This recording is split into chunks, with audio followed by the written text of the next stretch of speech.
5월달이 가정의 달입니다. 어린이날도 있고 어버이날도 있고 또 어떤 나라는 아버지날, 어머니날도 있습니다. 그래서 5월달에 이 가정을 더 중요하게 여기는데 인류 역사상 어떤 나라, 어떤 민족이든지 간에 가족들보다 더 소중히 여기는 사람들은 별로 없었을 것입니다. 왜 그러냐면 이게 부모 자식과의 관계는 죽어야 끝나는 관계입니다. 형제 자매들과의 관계도 그렇죠. 이 땅에 태어나서 많은 관계들을 맺으면서 우리가 살고 있는데 가장 오랫동안 지속해야 될 관계, 내가 원하던 원치 않던 간에 지속해야 될 관계가 부모님과의 관계, 형제들과의 관계, 자식들과의 관계, 부부관계죠. 그래서 세상에서 많은 사람들과의 관계가 좋다 할지라도 부부간에, 부모 자식 간에, 형제 간의 관계가 안 좋으면 참 그 고통과 아픔이 오래갑니다. 특히 자기가 이제 결혼해서 자식을 낳게 되면 자녀를 잘 키우려는 마음이 누구에게나 있습니다. 요즘도 자식들 잘 키우려고 여럿 낳다가, 셋 낳다가, 둘 낳다가 하나만 낳죠. 살기 힘드니까 혼자 살겠다는 분들도 있는 거예요. 그래서 이 자식을 낳은 분들 입장에서는 이 자식 교육이 대단히 큰 짐입니다. 또 결혼해야 될 분들도 앞으로 언젠가 자녀를 갖고 살게 되는데 어떻게 자녀를 키울 것인가. 지금 젊은 어머니들, 아버지들 보면 이 만나면 다 자녀를 어떻게 키워야 될 것인가 이야기입니다. 또 손자, 손녀를 보신 우리 할머니, 할아버지들도 마찬가지예요. 나는 이렇게 키웠는데 내 자식들은 어떻게 손자, 손녀를 키울 것인가. 볼 때는 기쁨이고 위로인데 저들이 앞으로 살아갈 길을 생각하고 또 내 자녀들이 손자, 손녀들을 어떻게 잘 키울 것인가 생각하면 마음이 좀 무거워집니다. 그런데 성경에 이 엘리의 가정과 그 다음에 이 사무엘의 가정이 있었습니다. 똑같은 시대, 똑같은 엘리 밑에서 자란 사람들인데 엘리의 아들들과 사무엘의 삶이 너무나 달랐습니다.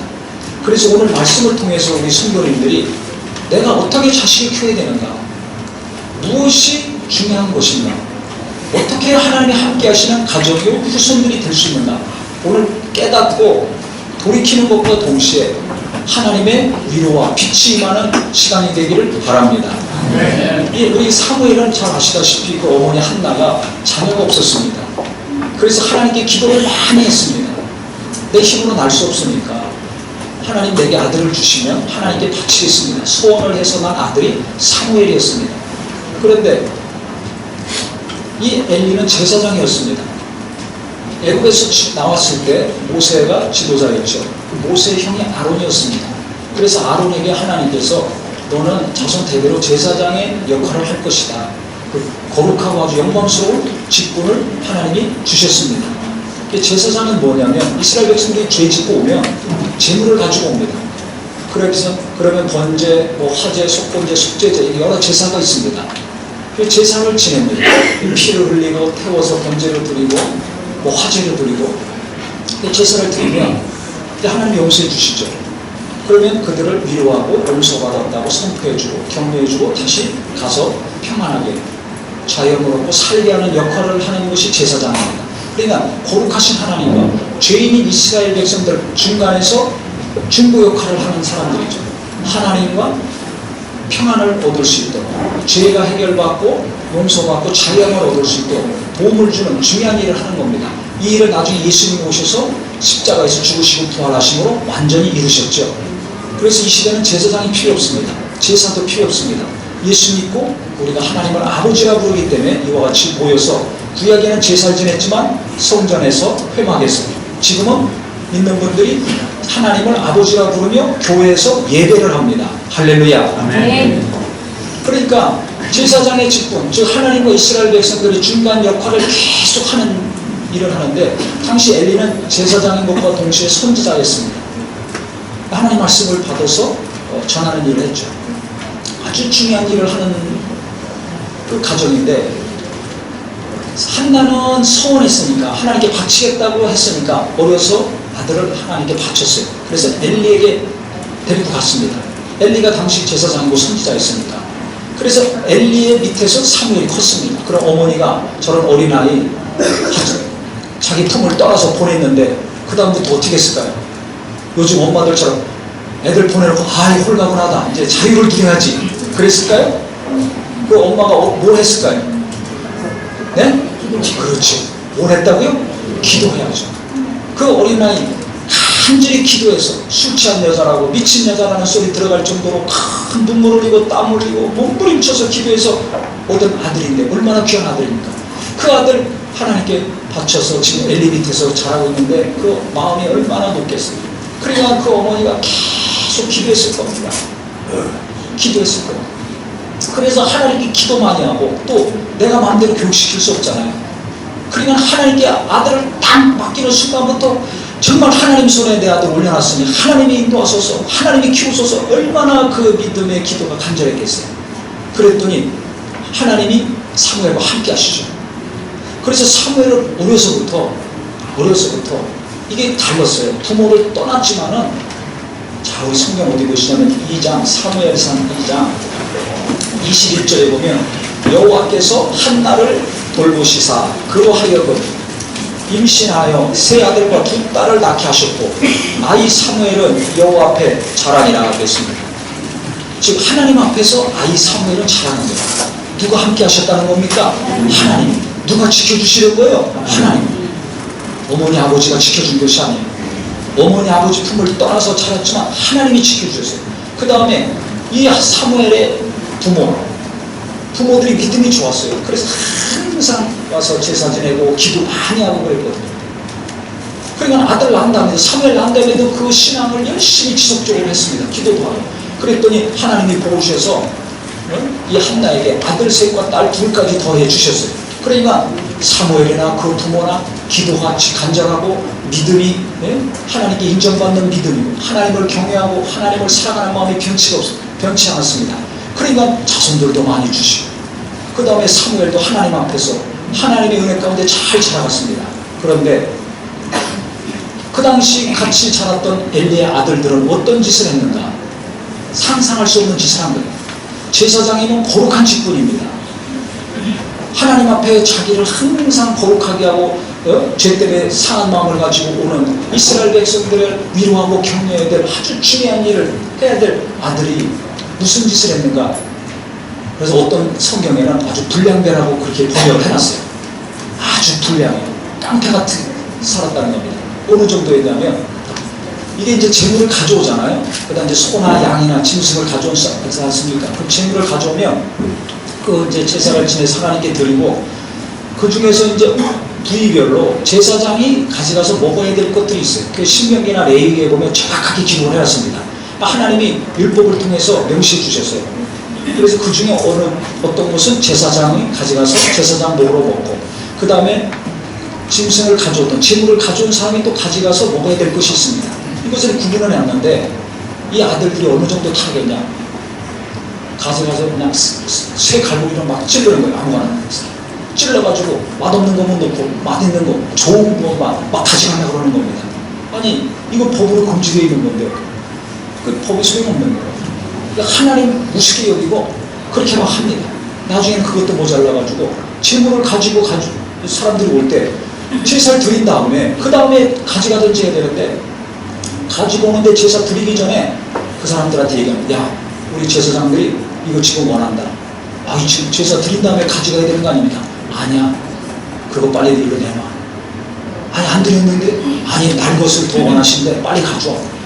안 그러니까 막 협박합니다. 공갈치 울음 잡는 거. 그래서 강탈하는 거예요. 재물. 이거 꼭 뭐하고 똑같냐면 예배하려고 헌금하잖아요. 헌금 넣으려고 그러는데 야 여기로 내놔. 중간에서 빼가는 거랑 똑같은 거예요. 아니 헌금하면 그 다음에 목사, 전도사, 뭐 직원들 사례가 나가지 않습니까? 월급이 나가지 않습니까? 그때 받으셔. 아니야 지금 내놔. 협박해가지고 막 그걸 강탈하는 거예요. 그 이전에 헌금 주머니 막 뒤져가지고 두툼한 거 두꺼운 거 막 빼가지고 이런 짓을 했다는 겁니다. 지금 얘기하면. 그런데 하나님 모실 때 어떻게 해야 됐어요? 사무엘은 하나님 앞에서 잘 자라고 아들들은 이렇게 중간에서 재물을 강탈하고 협박해서 중간에 빼먹고 근데 이 아버지가 정신을 못 차리고 있었어요. 처음에는 신령하고 영감이 있었지만 나이 들어가지고 90세 넘었는데 이 엘리가 정신을 못 차렸어요. 왜? 내가 죽으면 내 아들들 또 제사장하고 그 다음에 또 제사장하고 지금까지 이렇게 내려왔으니까 방심을 해도 너무한 겁니다. 그럼 아들들이 그 짓거리 하면 소문이 나겠어요? 안 나겠어요? 나죠. 근데도 아들 제어를 못한 거예요. 그럼 무슨 짓까지 발전이 됐는가? 소도둑이 더 바늘도둑 된다고? 아니 거꾸로 했네. 바늘도둑이 소도둑 된다고 이게 말이에요. 자꾸 하다 보면 큰 죄를 짓습니다. 다른 죄도 짓습니다. 이것을 아버지가 바로 잡아야 되는데 바로 잡지 못했어요. 그랬더니 무슨 짓까지 하느냐? 그 회막 안에서 일하는 젊은 여인들까지 막 겁탈하는 거예요. 그럼 어떻게 되겠습니까? 그래도 막 소문이 그럼 더 빨리 날 거 아닙니까? 왜 아버지 귀에까지 들어왔네? 그러면 아버지의 일을 단단하게 고치고 치리를 해야 되는데 도무지 말 안 듣는다 그러면 잘라내야죠. 하나님이 보실 때 얼마나 가증한 짓입니까?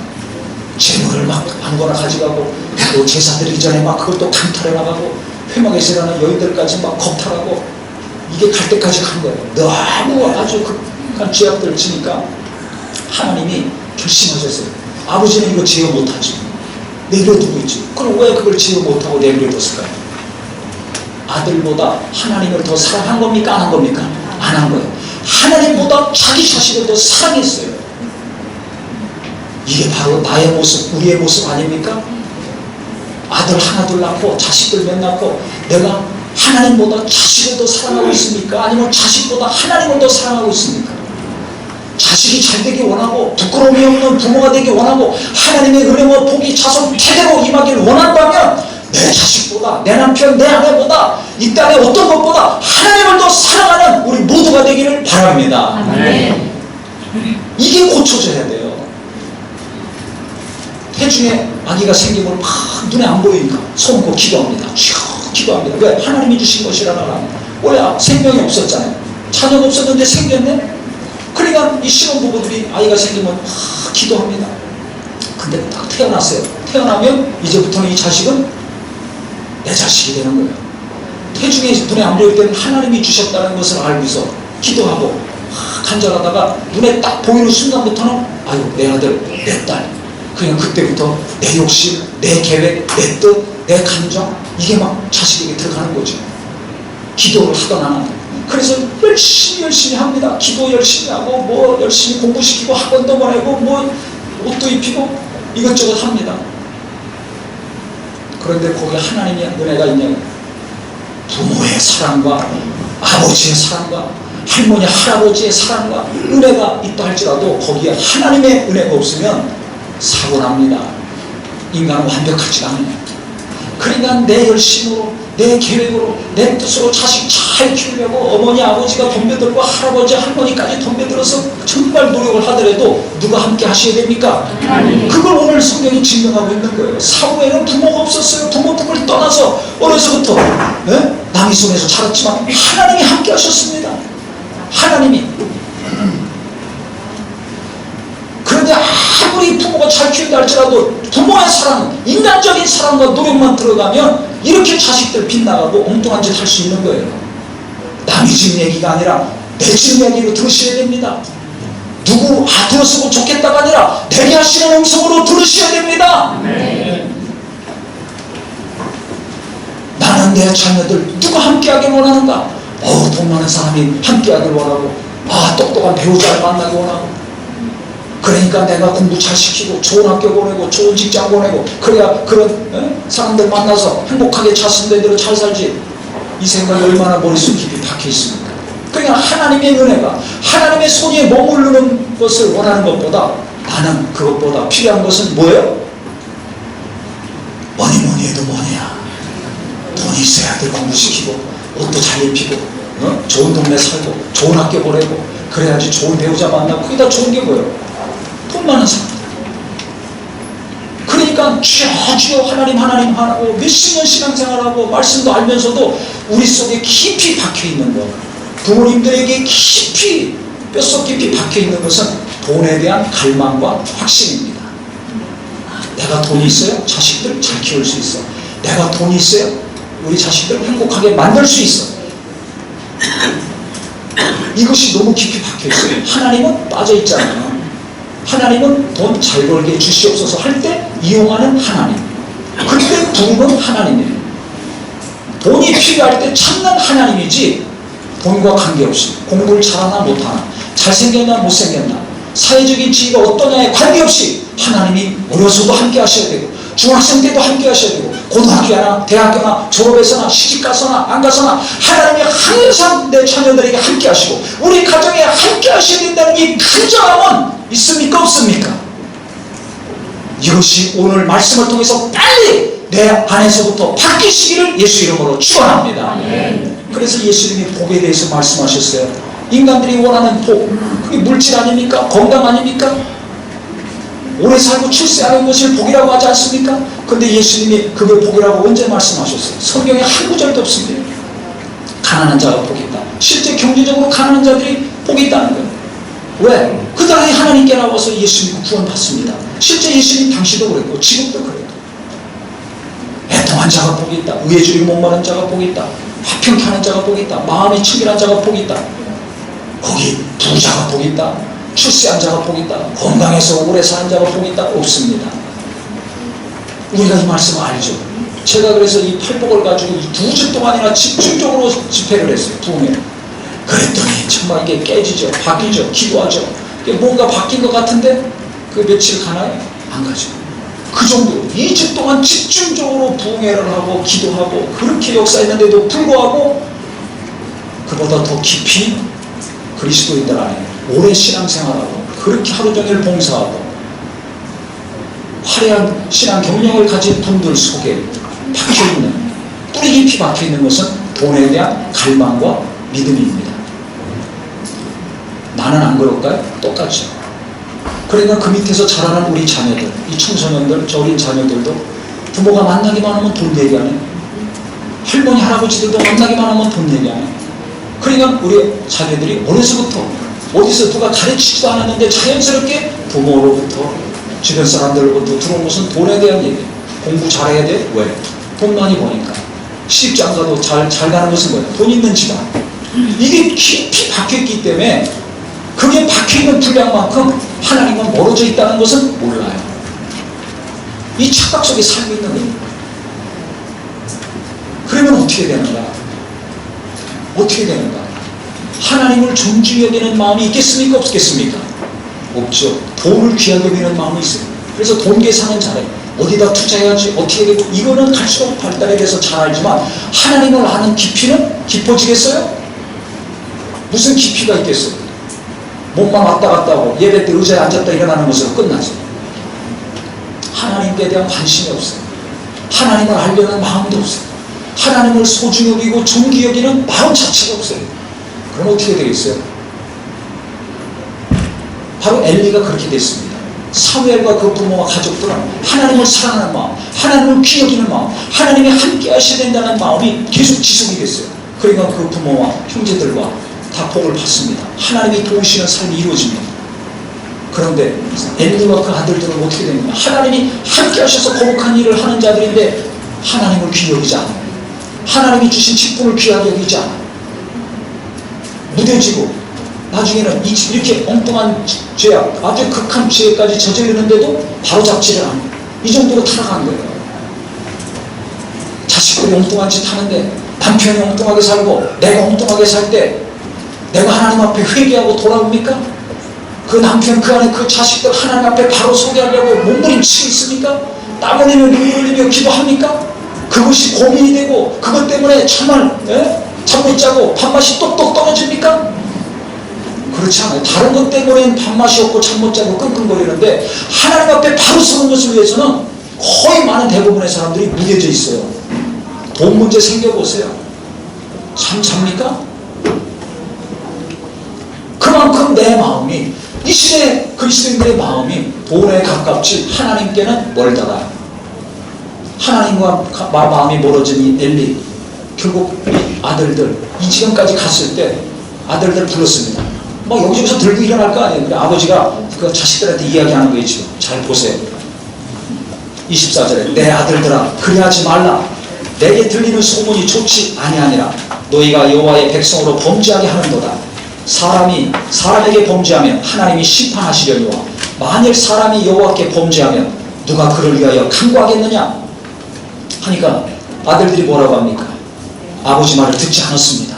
벌써 아버지 말에 권위가 있는 거예요, 없는 거예요? 권위가 떨어졌어요. 왜? 자식들이 볼 때도 아버지가 별 볼일 없거든. 그래서 목사, 장로, 안수집사, 권사, 전도사, 뭐 교회에서 이런 일도 하고 저런 일도 하고 유명한 사람인데 그 자식들 엉망진창되고 방황하고 하는 사람들 많습니다. 그 왜 그래요? 교회에서만 어쩌고 저쩌고 했지 뭐 집에서는 아버지가 별 볼일 없어. 어머니도 별 볼일 없는 거예요.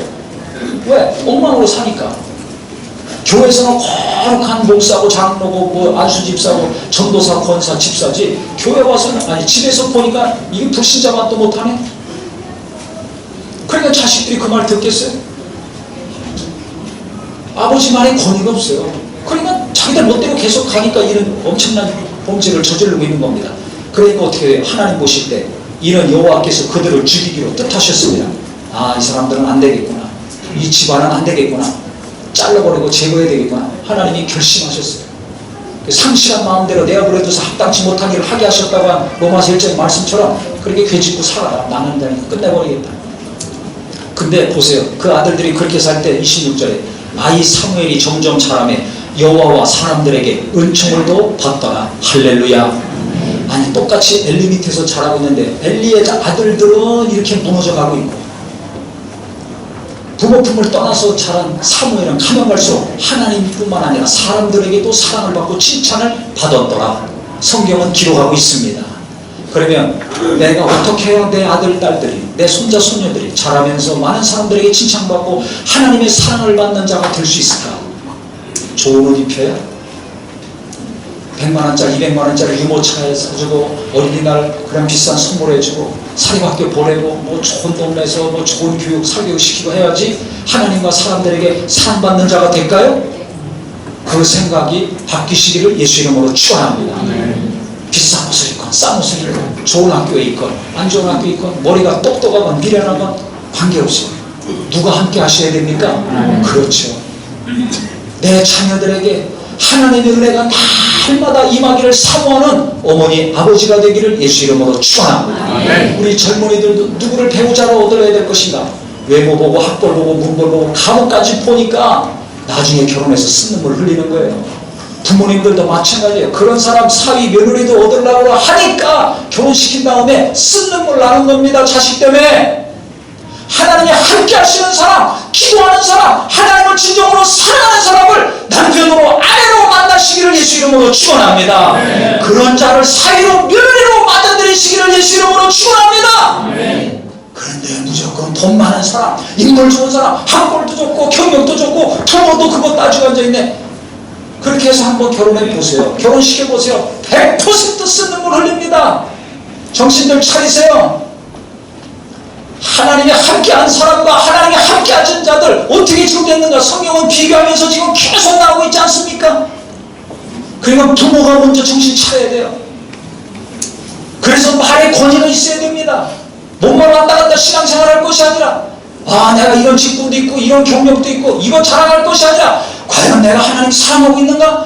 내가 하나님 앞에서 정직하게 일하고 살고 있는가? 내가 하나님 뜻대로 살려고 몸부림치고 있는가? 그 뜻을 이루려고 기도하고 있는가? 그것을 자식들에게 물려주고 자식들의 마음과 생각에 심어줄 수 있는 어머니와 아버지가 되기를 예수 이름으로 축원합니다. 어버이날 됐는데 선물 뭐가 좋을래나? 봉투에 얼마나 올래나? 이런 거 따지지 마시고 어이구 저 집 자식은 이만큼 해줬다는데 우리 집 자식은 왜 안 해주나? 어이구 저 집 자식은 저만큼 해줬는데 우리 자식이 이렇게 많이 해줬네. 그래서 자랑하고 다니려고 하지 마시고 저 자녀들이 지금 내 자식들이 하나님 사랑하고 있는가? 하나님 뜻대로 지금 살고 있는가? 하나님의 은혜가 그들에게 머물고 있는 거 아닌가? 그것 때문에 또 신초사 기도하고 또 기도하고 하나님 뜻대로 몸부림치며 사는 것을 자식들이 보고 배워서 그들도 하나님을 경외하며 하나님을 사랑해서 하나님이 도우시는 자들 되기를 예수 이름으로 축원합니다. 하나님과 사람들 앞에 계속 사랑을 받고 칭찬을 받았어요. 이게 중요한 겁니다. 이게 중요한 거예요. 그러니까 나중에 무슨 일이 일어납니까? 이 사무엘은 그가 하는 말이 나중에 이제 하나님의 음성을 듣습니다. 사무엘아 사무엘아. 어려서부터 하나님의 음성을 들어요. 하나님의 은혜가 함께하고 부모가 기도 많이 하고 거룩하게 사니까 하나님의 음성이 들어옵니다. 그래서 그가 하는 말은 땅에 떨어지지 아니하더라 그랬어요. 단에서 부엘세바, 이스라엘 북쪽 끝에서 남쪽 끝까지 모든 사는 백성들이 사무엘의 말에 귀를 기울이고 그를 무시하지 않고 그가 한 말은 저녁에다 퍼지더라 그랬습니다. 얼마나 하나님이 높여주시는 거예요. 하나님께 맡기고 자녀를 위해서 기도했을 때, 부모가 거룩한 기도와 믿음을 지속했을 때 하나님이 어떻게 역사하셨는가 보여주고 있는 겁니다. 사무엘이 돈이 얼마였더라, 그 부모 재산이 얼마였더라, 그 얘기는 없습니다. 하나님께 기도했더라, 하나님이 함께 하셨더라, 하나님 앞에 찾았더라, 하나님의 은총을 받았더라, 그의 말이 땅에 떨어지지 않고 전 이스라엘 전역에 퍼지더라. 무엇이 중요한 줄 알아야 됩니다. 엘리의 자식들은 어떻게 됐습니까? 하나님이 저주하신 대로 다 멸망했어요. 자, 그 2장에 보시면 30절에 그러므로 이스라엘의 하나님 나 여호와가 말하노라, 내가 전에 내 집과 내 조상의 집이 내 앞에 영원히 행하리라 하였으나, 영원히 제사장 직분을 행하리라 하였으나 이제는 나 여호와가 말하노니 결단코 그렇게 하지 아니하리라. 딱 잘라버리겠다는 거죠, 하나님이. 그러시면서 뭐라고 하셨습니까? 나를 존중히 여기는 자를 내가 존중히 여기고 나를 멸시하는 자를 내가 경멸하리라 그랬어요. 엘리고 그 아들들이고 나를 멸시하고 존중히 여기지 않았다. 중간에 짐을 빼먹고 제사를 아주 우습게 여긴 거죠. 그래서 여기 17절에 보면, 2장 17절에 보면 이 소년들의 죄가 여호와 앞에 심히 크면 그들이 여호와의 제사를 멸시하였더라. 하나님께 드리는 제사를 우습게 여기고 멸시하니까 중간에서 재물을 막 빼먹고 그렇게 한 거 아닙니까? 그러니까 지금으로 예배를 멸시했다는 거예요. 하나님의 일을 우습게 여겼다는 거예요. 그래서 이 직분 내가 이제 다 없애버리겠다. 그 다음에 더 큰 말씀을 하시면 이제 네 집안에서 노인이 안 나올 것이다. 다 젊어서 죽겠다는 거예요. 거룩한 제사장의 직분도 뺏기고 그 다음에 다 이제 젊어서 다 죽는다는 겁니다. 노인이 안 나온다는 겁니다. 결국 이 말씀이 이루어집니다. 블레셋 족속이 쳐들어와서 전쟁이 일어났을 때 이스라엘 백성들이 전쟁에서 집니다. 그 다음에 법궤를 뺏겨요. 성전 안에 있는 법궤, 이 얼마나 중요합니까? 하나님이 함께 하시고 하나님이 임재하신다는 그 증거 아닙니까? 법궤 뺏겨요. 법궤를 뺏긴다는 것은 하나님이 떠난다는 뜻이에요. 이제 그 전쟁에서 이 엘리의 두 아들들 결국 죽습니다. 전쟁하다 그 소식을 이제 듣습니다. 엘리가 앉아있다가. 그래서 병사들은 다 흩어지고 그 베냐민 지파 사람이 하나 와가지고 소식을 전하는 거예요. 우리가 전쟁에서 졌고 당신 아들들 다 죽고 법궤까지 뺏겼습니다. 그러니까 법궤 뺏겼다는 얘기 듣고서 충격받아서 뒤로 넘어져가지고 목이 부러져서 엘리가 죽습니다. 근데 그때 뚱뚱하다고 그랬어요. 그러니까 그만큼 정신 못 차리고 살은 거죠. 그 목이 부러져 죽었어요. 나이가 96세나 됐어요. 나이 많이 들어서 죽었다고 안 했어요. 넘어져가지고 부러져 죽었어요. 왜? 법궤 뺏기고 자식들 다 죽어가지고. 그런데 그 순간에 또 비나스 며느리죠. 그 여인이 애 낳다가 또 죽습니다. 왜? 자기 남편도 죽고 자기 시아버지도 죽고 그 다음에 법궤까지 뺏겼다는 소리 딱 듣고서 하나님의 영광이 이스라엘에게서 떠났구나. 그래서 그 낳을 때 아들을 이가봇이라고 해서 영광이 떠났다는 거예요. 그리고 죽습니다. 주님이 하나님이 말씀하시고 그대로 엘리 가정에 다 이루어졌어요. 그래서 제사장도 나중에 다윗 때는 사독으로 넘어갑니다. 그 후손, 엘리의 후손에서 넘어가요. 그리고 네 후손이 나중에 이제 먹고 살기 위해서 밥 한 끼 얻어먹으려고 우리 제사장 좀 시켜주십시오. 먹을 거 없습니다. 구걸할 것이다. 그거 그대로 이루어졌지 다윗 때. 그러니까 얼마나 영광스러운 직분입니까? 제사장이 얼마나 영광스러워요. 하나님과의 관계에서 일어나는 자니까 얼마나 영광스럽습니까? 그런데 그 거룩한 직분도 끝나고 다 젊어서 다 죽고 자기 당대 입국을 다 당하고 자기도 갑자기 법궤 뺏겼다는 충격적인 소식 그거 듣고 충격받아 죽고. 그런데 사무엘은 어떻게 해요? 엘리와 그 가족들 이렇게 그냥 무너져 산산조각이 나서 멸절할 때 하나님은 사무엘을 계속 높여주셨어요. 무엇이 나와 내 가정을 지켜주고 무엇이 내 자식들을 하나님의 도움받게 할 수 있는 것인가? 하나님께 대한 믿음이 되기를 예수 이름으로 축원합니다. 돈이 아니라 부동산이 아니라 졸업장이 아니라 얼굴 외모가 아니라 바로 하나님을 사랑하는 마음. 지금 하나님이 직접 말씀하신 것처럼 나를 존중히 여기는 자는 내가 존중히 여기고 나를 멸시하는 자는 내가 경멸하리라는 것처럼 나는 하나님을 지금 존중히 여기고 있는가 무시하고 있는가? 나는 예배를 귀하게 여기고 있습니까? 무시하고 있습니까? 나는 하나님께 드리는 예물을 귀히 여기고 하나님께 드리고 있습니까? 아니면 시도 때도 없이 빼먹고 있습니까? 내 스스로를 보시고 내 자식들을 보시고 나부터 돌이키고 내 자식들이 회개해서 하나님께 돌아오기를 진정 간절히 기도하는 우리 모두가 되기를 예수 이름으로 축원합니다. 예수 이름으로 축원합니다. 그래서 제가 생각할 때는 자식들에게 부모로서 가장 최고의 선물은 무엇인가? 집을 물려주고 빌딩 물려주고 뭐 공부 잘 시켜주는 것이 아니라 이 믿음, 하나님을 사랑하는 믿음, 하나님 뜻대로 살려고 몸부림치는 간절함을 내 자식들에게 심어주는 것이 최고의 선물이요 가장 중요한 것이라는 것을 아시기를 예수 이름으로 축원합니다. 예수 이름으로 축원합니다. 아무리 공부 잘 시키고 아무리 금덩이 은덩이 많이 물려줘도 하나님이 함께하지 않으면 어떻게 돼요? 순간에 다 없어집니다. 뭐라고 했어요? 성경에 금도 내 것이요 은도 내 것이라고 하나님 말씀하셨어요. 네? 하나님이 주시는 금덩이 은덩이도 금방 임하지만 하나님의 그 취하시면 금방 다 날아가는 겁니다. 그렇기 때문에 내가 과연 하나님을 존중히 여기고 있냐 이거예요. 자식 잘 되게 해주세요, 남편 잘 되게 해주세요, 부모 잘 되게 해주세요 하기 전에 과연 내가 하나님을 어떻게 생각하고 있는가, 어떻게 여기고 있는가, 나를 돌아보셔야 됩니다. 어느 누구만 생각하고 손가락질하고 분노하고 씩씩거릴 것이 아니라 내가 과연 하나님을 귀히 여기고 있는가, 내가 하나님을 존중히 여기고 있는가, 내가 하나님을 높이고 있는가, 내가 하나님을 경외하고 있는가, 무시하고 있는가를 아셔야 돼요. 정확히 아셔야 됩니다. 내 자식들이 지금 어떻게 살고 있는가. 그래서 우리 어머니, 아버지, 할머니, 할아버지들 나중에 정말 죽은 다음에 우리 자식들이 만나면 우리 어머니는 기도 많이 하신 분, 정말 하나님 뜻대로 살려고 기도 많이 하신 분이다. 우리 할아버지는, 우리 아버지는 하나님 뜻을 이루려고 몸부림치고 고민하고 정말 그 뜻대로 살려고 희생하고 헌신하고 몸부림치다가 가신 분이다. 이것을 자손들이 나눌 수 있는 복된 가정이 되시기를 예수 이름으로 축원합니다. 하나님은 싹 빠져있으면 재산 가지고 치고받고 싸우고 너 네가 잘났다 내가 잘났다 싸우고 앉아있지 않아요?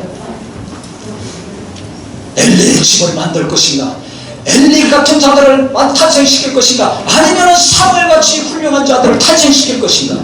그래서 눈에 보이는 것 때문에 당황하지 마시고 오늘부터 내가 정신 차리고 살아야 되겠구나, 내가 또 하나님을 사랑하고 하나님을 경외해야 되겠구나. 그래서 성경에 하나님을 경외하는 자들 자손 층대까지 은혜를 베푸신다고 말씀하고 있는 겁니다. 할렐루야. 나는 무엇을 물려줘야 될 것인가, 무엇을 남겨줘야 될 것인가. 하나님 사랑하는 마음, 하나님 경외하는 마음, 하나님을 존중하는 마음을 자식들에게 심어주시고, 자손들은 정말 하나님께 맡기고 기도 많이 하셔서 하나님이 이와 같이 어려서부터 키우시는 자녀들, 하나님이 자라게 하시고 어려서부터 하나님의 은혜와 하나님의 사랑에 항상 몸을 물어 무시당하지 아니하고 사람들에게 하나님이 계속 높이시고 영광 나타내 주시는 거룩한 역사가 있기를 예수 이름으로 축원합니다. 예수 이름으로 축원합니다.